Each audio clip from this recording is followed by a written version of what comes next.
खलाई station क्या होता है? खलाई स्टेशन ज़मीन के मदार में तेज़ी से घूमने वाला एक किस्म का बड़ा सा खलाई तैयारा है। ये एक ऐसा मरकज़ होता है जहां खलाबाज और दीगर माहिर फलकियात रहकर न सिर्फ फलकियाती अजसाम का मुशाहिदा करते हैं बल्कि ऐसे तजुर्बात भी सर अंजाम देते हैं जो ज़मीन पर तकरीबन नामुमकिन होते हैं। चूँकि अब तक जो खलाई स्टेशन बनाया गया है इसकी तामीर में बहुत से ममालिक शामिल हैं, लिहाजा उसे आलमी खलाई स्टेशन कहा जाता है। इस खलाई स्टेशन में एक मुनफरिद साइंस लेबॉर्ट्री भी है जिसमें हर रोज़ नित नए तजुर्बात सरअंजाम दिए जा रहे होते हैं। खलाई स्टेशन की तामीर और इस्तेमाल के लिए कई ममालिक ने मिलकर काम किया। खलाई स्टेशन उन हिस्सों से बना है जो खलाबाजों ने खला में जमा किए थे। ये तकरीबन 250 मील की औसत ऊंचाई पर ज़मीन के गिर्द चक्कर लगाता है। ये 17,500 मील फी घंटा की रफ्तार से हरकत करता है। इसका मतलब है कि यह हर 90 मिनट में ज़मीन का चक्कर पूरा कर लेता है। नासा इस खलाई स्टेशन को खला में रहाइश का तजर्बा करने और काम करने के लिए हालात का मज़ीद जायज़ा लेने के लिए इस्तेमाल कर रहा है।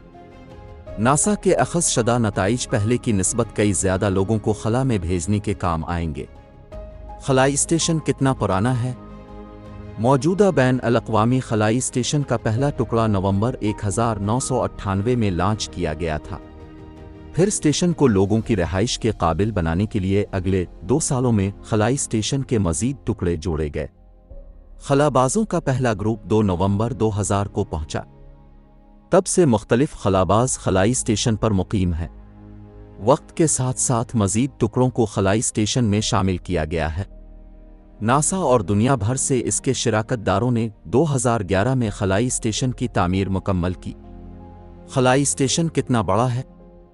खलाई स्टेशन का हजम 5 बेडरूम वाले घर या 2 बोइंग 747 जेट लाइनर्स जितना है। ये 6 अफराद के अमले के अलावा आने वाले ज़ायरीन को रहाइश देने के काबिल है। ज़मीन पर खलाई स्टेशन का वज़न तकरीबन 1 मिलियन पाउंड होगा। इसकी शमसी तवानाई मौसूल करने वाले एक किनारे से लेकर दूसरे किनारे तक उसकी कल पैमाइश फुटबॉल के मैदान के बराबर है, जिसमें तमाम इख्तितामी जोन भी शामिल है। इसमें अमेरिका, रूस, जापान और यूरोप के लेबॉर्ट्री मॉड्यूल्स शामिल हैं। अक्टूबर 2020 के आखिर तक 19 ममालिक के 240 अफराद बैन अल-अक़वामी खलाई स्टेशन पर मौजूद थे। खला में 2800 से ज़्यादा तजुर्बात किए जा चुके हैं। खलाई स्टेशन के हिस्से कौन कौन से हैं?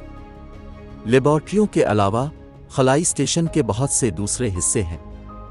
पहल रूसी साख्ता मॉड्यूल्स में खलाई स्टेशन के काम करने के लिए दरकार सिर्फ बुनियादी निज़ाम शामिल था, लेकिन फिर इन मॉड्यूल्स में अमले के अरकान के लिए रहने की जगहें भी बनाई गई थीं। नोडस नामी मुख्तलिफ मॉड्यूल स्टेशन के कुछ हिस्सों को एक दूसरे से जोड़ते हैं। खलाई स्टेशन के अतराफ में शमसी तवानाई मौसूल करने वाली प्लेटें फैली हुई हैं। ये प्लेटें बिजली फराहम करने के लिए सूरज से तवानाई जमा करती हैं। शमसी प्लेटें स्टेशन से जड़ी हुई हैं। बहुत से रेडिएटर्स हैं जो खलाई स्टेशन के दर्जा हरारत को कंट्रोल करते हैं। खलाई स्टेशन के बाहर रोबोटिक बाजू नस्ब हैं। इन रोबोटिक बाजुओं को खलाई स्टेशन की तामीर के लिए भी इस्तेमाल किया गया था। ये बाजू खला बाजू को स्टेशन के बाहर खला में भेजने और फिर वापस लाने के भी काम आते हैं। इनमें से कुछ बाजू साइंस के तजुर्बात में भी मदद फराहम करते हैं। खलाबाज बाहर की तरफ खिलने वाले हवाई ताले के जरिए खलाई चहल कदमी पर जा सकते हैं। डॉकिंग प्लेटफॉर्म्स भी खलाई स्टेशन के साथ नस्ब होती हैं जो दूसरे खलाई जहाज़ों को खलाई स्टेशन से जुड़ने की मदद फराहम करती हैं। ज़मीन से आने वाला नया अमला और दीगर ज़ायरीन उन्हें डॉकिंग प्लेटफॉर्मों के जरिए ही खलाई स्टेशन में दाखिल होते हैं। खलाई स्टेशन क्यों अहम है? खलाई स्टेशन ने इंसानों के लिए खला में तवील क़याम को मुमकिन बनाया है। सन 2000 में जब से पहला खलाई अमला खलाई स्टेशन पर पहुंचा है, इंसान हर रोज़ खला में मौजूद कुदरत के राजों से पर्दा उठा रहा है।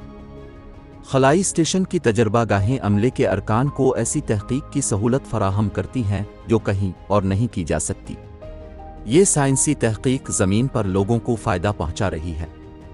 साइंसदान ये भी मुताला कर रहे हैं कि जब इंसान तवील अरसे तक माइक्रो ग्रेविटी में रहते हैं तो उसका असर इंसानी जिस्म पर किया होता है।